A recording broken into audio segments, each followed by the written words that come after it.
Hey, yeah. You already know, man. Y'all tuned in to another episode of Rocky Road. And today we're going to do it a little different. So we done made it to episode number 6. The platform is growing. You know, I had this idea, I had this vision of providing a platform for upcoming artists in my area, even surrounding areas. And hopefully in the future, this platform could go globally. So I've been doing a lot of research just on a lot of people that's from Rock Hill, Chester, Fort Mill, Charlotte, Lake Wiley, Clover, York. I just been really heavy on doing my research about the music. And we grind a lot down here. It just seems like we don't have an outlet. We don't have nobody. Now, don't get me wrong, we got the baby. The baby is the GOAT of the Carolinas right now. We can't take that from my boy. But I'm talking about here in Rock Hill, South Carolina. I can't necessarily speak for the other cities. I'm talking about mine. And I've been in this music thing as long as I can remember. I'm talking about back in 7th grade. I used to be writing rhymes and getting kicked out of class because of that. Even my science teacher provided me with a studio to go to. My daddy jumped the fence on it, man, too. Man, Wayne, if you listen to this, man, I do apologize. I'm 32 now, bro. I can pay you $40. I just don't know if you stay at the same spot, though, bro. But anyways, man, that's besides the point. I'm going to also shine a light on a lot of those artists who are no longer here with us. So we got a lot of artists that at the peak of their career, they died. And I just feel like something is missing. Something is missing from this rocky road. And that's a lot of the people that were grinding and they gone now. And I come across a lot of videos of deceased rappers. And so I just felt like it's only right to provide them with a light too. Even though they're no longer here, we're going to forever keep their name alive. So we're going to call this a Rocky Road Angel. You feel me? So this is a Rocky Road Angel. Now, let's get straight into who we talking about, man. Now, if y'all don't know who Big Lee is, or Lee, or Lee Colvin, or Lee with the Gap, you ain't from Rock Hill. Now, I personally am thankful to say that Lee is my cousin. I'm not going to use was, because he forever my cousin through life, through death. So Lee is my cousin, and I remember just growing up, you know, even back on Hagen Street days when we were just at 500 and we were just little kids going to Midtown Park, going to Midtown Pool, and linked up with my cousins, the Colvins, and Lee was fat back then. I ain't lying, man. My boy was Big Lee. That's how he got the name Big Lee, because he was chunky. But he always had the confidence of a skinny nigga. Like, regardless of his weight, you couldn't tell him that he wasn't that man. You feel me? So just growing up with Lee when we were younger, he used to always make us laugh. He always been a jokester. I'm talking about as far as I can remember. The man should have been a comedian. And I remember when his mom had moved on Crawford Road and my mama had moved on Crawford Road, and me and Lee were two of the newest kids in the neighborhood.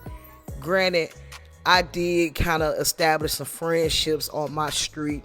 I had Shay Yana, Danish, Ramish, Ty. A lot of these people in this neighborhood that, you know, I had already started bonding with. But seeing my cousin walk to the bus stop, and I'm like, what you doing over here? And bro, like, my mama just moved down here. Man, I'm like, I bet. Like, man, I was so happy, bro. I was so happy because it still gave me that feeling of when we was younger, growing up in 500. And then not even long after that, our cousin Tonio had moved over there. So it was like, we was all back together, man. Those were some good times. And I even remember just being younger, and I was always doing music. Like, My mom bought me karaoke machines, and I used to put it on the porch and rap for the neighborhood. I had a chat microphone, some little recording software. I used to bring all the boys to the house to record songs. So when I was finished my songs, I used to burn them on a CD. And I remember Big Lee taking the CDs and jugging them for me. Like, we were selling them like $1. We were selling like $1 for a CD, and I had probably like 4 or 5 songs on it. So my boy had been a promoter way before the internet or social media was like even a thing. So he always had that drive, you feel me? I know we got older, and me being who I was at the time, I have a lot of talents and gifts, so I couldn't necessarily pinpoint what I wanted to do. So yeah, I want to be a rapper one day. The next day I want to be a videographer. The next day I want to be a social media influencer. Like, I just had so much things that I wanted to do personally within myself. And I remember I moved to Atlanta. Now, don't get me wrong, me and Lee, we kind of had lost contact.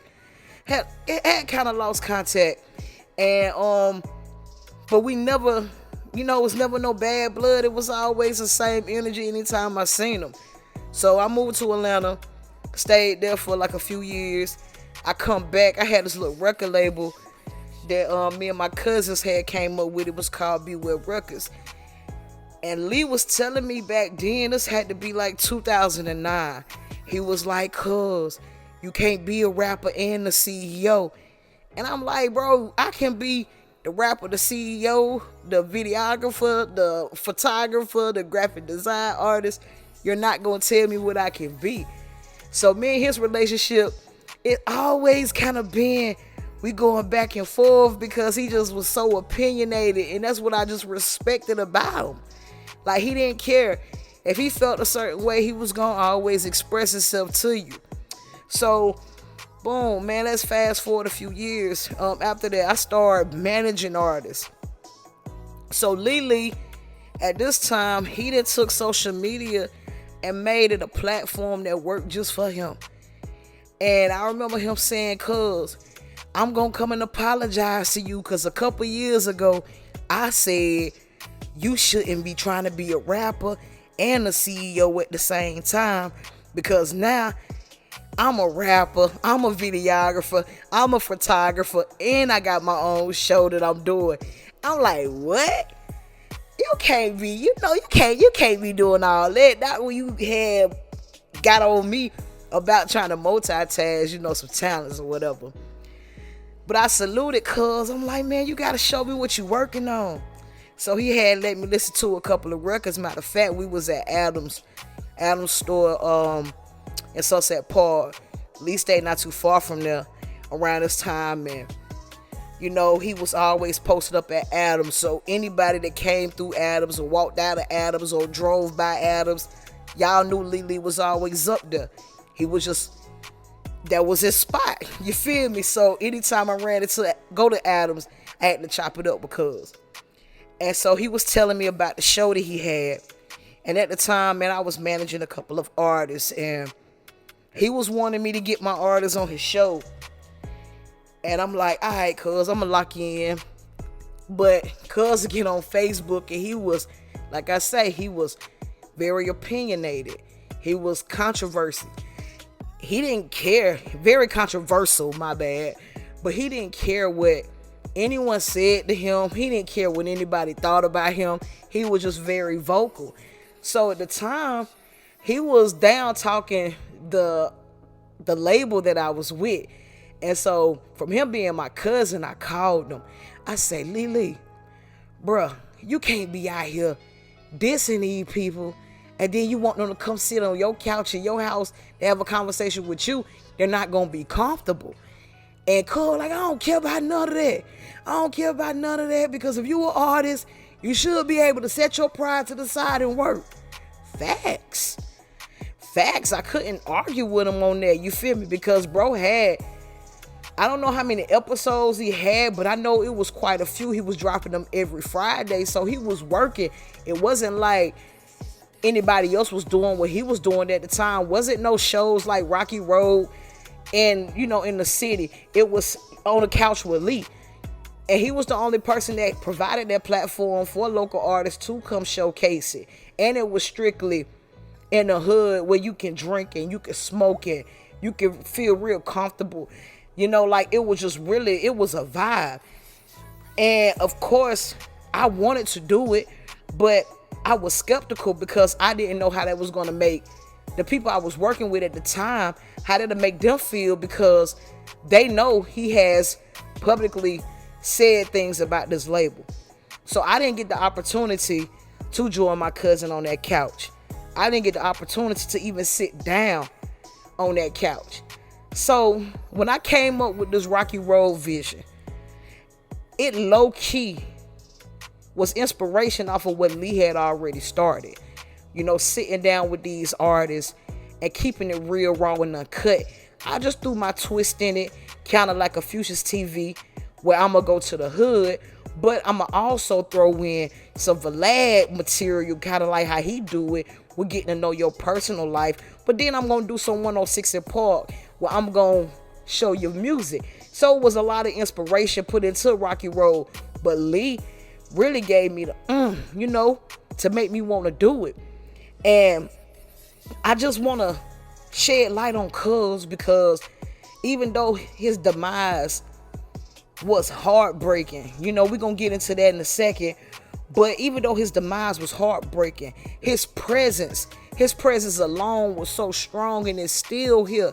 And I just want to say, man, without Lee, with the Gap, Colvin, there wouldn't be no Rocky Road. So it was only right to get Cuz the first episode of the Rocky Road Angels.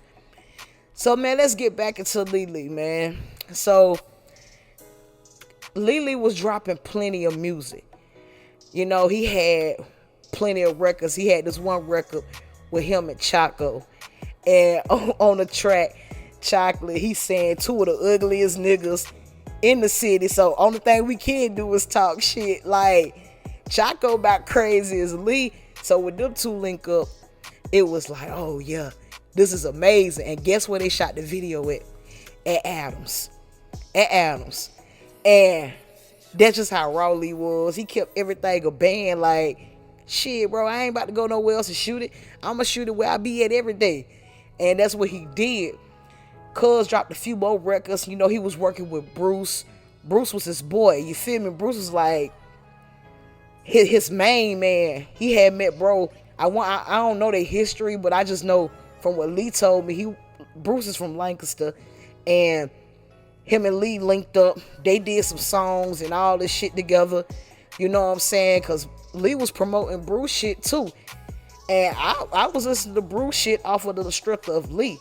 And Bruce had the song called Get It in Blood.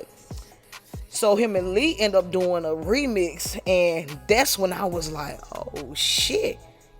Cuz really like that. Yeah, I can see what it's going. Okay, Lee, do your thing, man. You feel me? So I was really starting to rock with Lee around that time. And then what really made me was like, I bet Lee really serious about his shit. He did the Millie Rock. The Millie Rock song, it was doing numbers on YouTube. And this was like 4 or 5 years ago. So when he did like 2,000-3,000 views on YouTube, back then, that's equivalent to like 20,000 a day. You know what I'm saying? Like, bro, that shit was like moving. That was moving. A lot of people was listening to it. He was like spitting that shit. And then Cuz had did another song with Bruce. It was called Right Here. That shit was hard too. CPR Bruce. Yeah, that's his name. CPR Bruce. But then another one that really made me say, okay, this man is a visionary. He did the Back at It Again, Yellow Beezy's instrumental. And I'm talking about just the vision of it. The video itself, it had a treatment. Of course, my boy Cap shot it. It was just it was raw. And I was liking the lyrics that Cuz was, you know, doing. And then he had like my favorite song, Can't Lie. He did that right at Midtown. Y'all remember I told y'all where we grew up at, and we used to be at the park and at the pool. He shot that right there. They tore down Midtown, but bro was still at Midtown Park, still showing love to where he came from because he was so true to himself.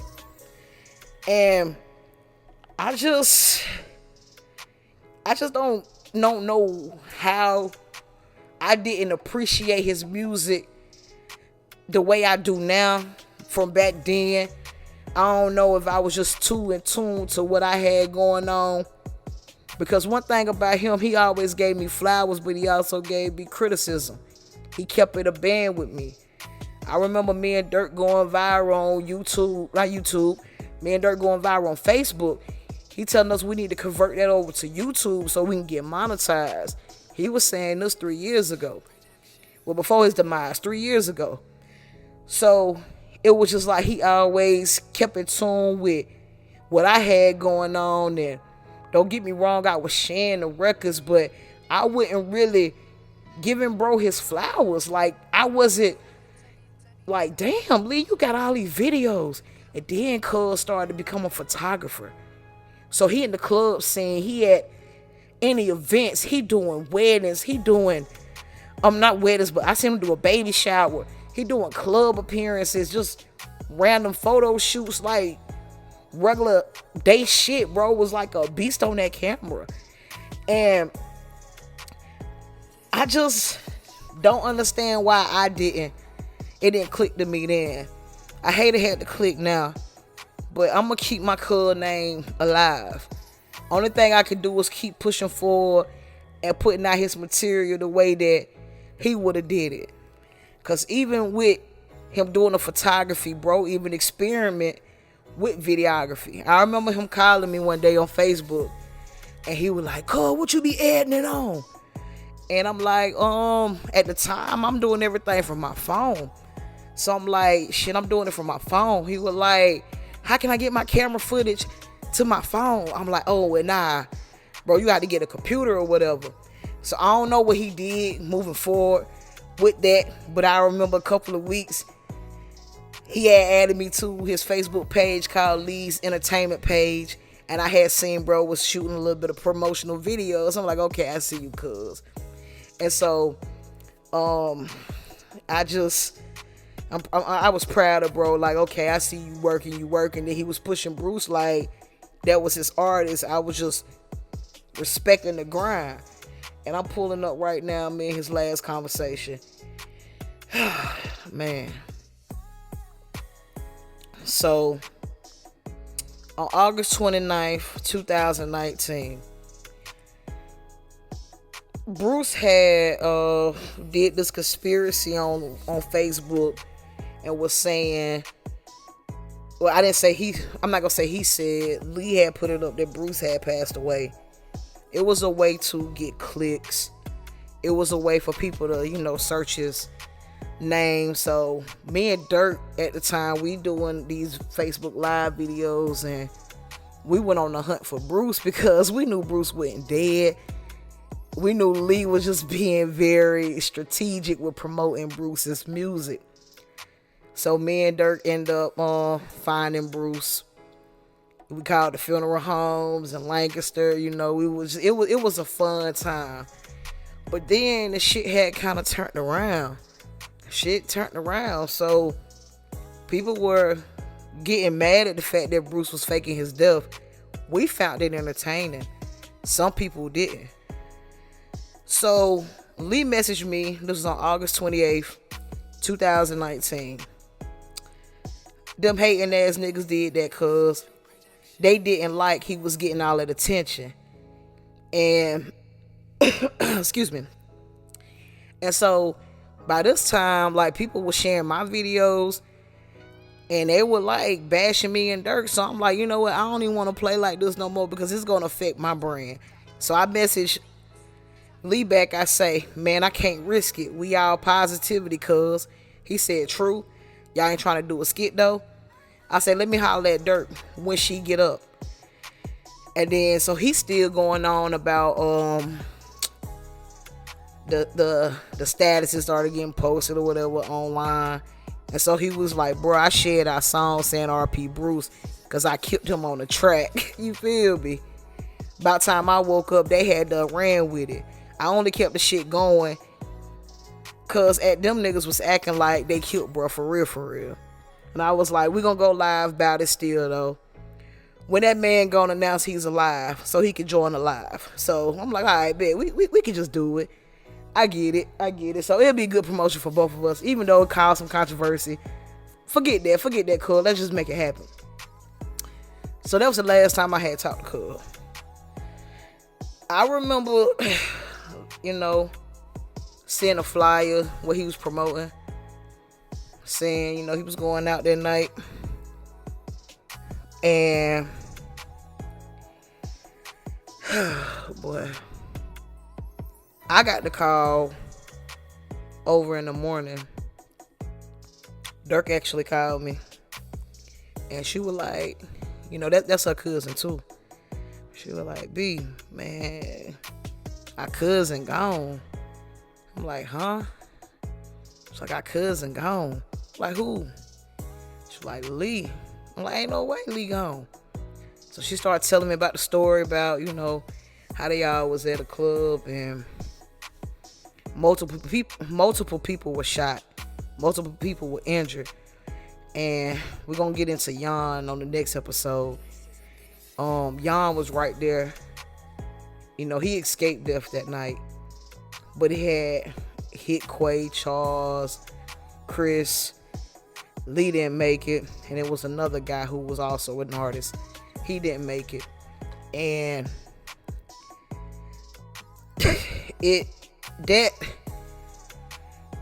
that bothered me so bad, only because we were supposed to link up and do a skit, you feel me? And I felt like throughout my whole career, even with him starting his new journey, we didn't get to work together. We weren't able to collab, and we both was heavy grinders. And I just want to tell y'all this, man. The moment you feel something with your family, connect. Don't wait until it's too late, because when it's too late, you can't repeat that. That time is not given back to you. That time is done with, it's over with.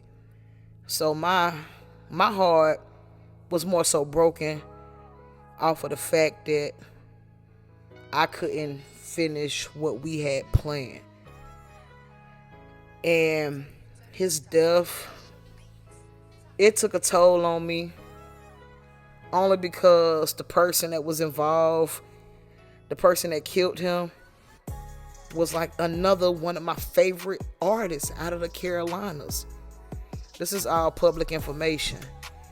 So I ain't on no police shit. This is all public information. And I didn't know how to feel with one of my favorite artists killing my cousin. Of course, I gotta pick sides in this blood over everything. But I just couldn't grasp the concept that my favorite artist did this to my cousin. And I had to pray about that thing, man. I had to pray about that thing because it was more so, I just felt like the streets took both of them boys. We took out 3 of them boys and the people that got injured. Like, the streets sometimes will trick you to doing some stupid ass shit where you will kill a man or the man get killed. Either way it goes, the families on both sides loses somebody. One is in jail and one is in the dirt. Either way it goes, jail is damn near death. Only difference with jail is they're actually breathing. But you can't see these people. Yeah, you might be able to talk to them. Yeah, nowadays I got technology where you can FaceTime. The boys can make money in jail, do all this shit, but you still in jail. All that shit don't even fucking matter. None of it matter. And then when you taking somebody that was so important to their family and to their friends, over something that could have been resolved in a man-to-man conversation. I truly believe if there was a man-to-man conversation, Lily will still be here. And he was always a person willing to talk. That's why he had On the Couch with Lee, kicking shit with Lee. You know, that's why he had that platform. That boy ain't mind having a conversation with any opposition, anybody he didn't like. Like I said before, he was already saying some controversial things about the artists that I was working with, but still wanted to do an interview with them. He didn't care. He didn't care. I really believe, yeah, Lee was really like that. But I also believe it was most of his life was for entertainment purposes. When it clicked in his head that he was going to make it off entertainment, he took it to the next level. He was doing things that people did not do. He was saying the things that people were afraid to say. He'll say the bars that people were scared to say. He was just so real. He was so real. And just for that, his name will always live on. So when y'all see me throw up them triple L's, when I'm holding them L's up, man, that's for Lily. I miss you, cuz. And you forever in my heart. And I'm going to keep your name alive as long as I got breath in my body. You know you my Gap twin, nigga. But man, make sure y'all comment, like, subscribe, share this video. And we got more Rocky Road Angels on the way.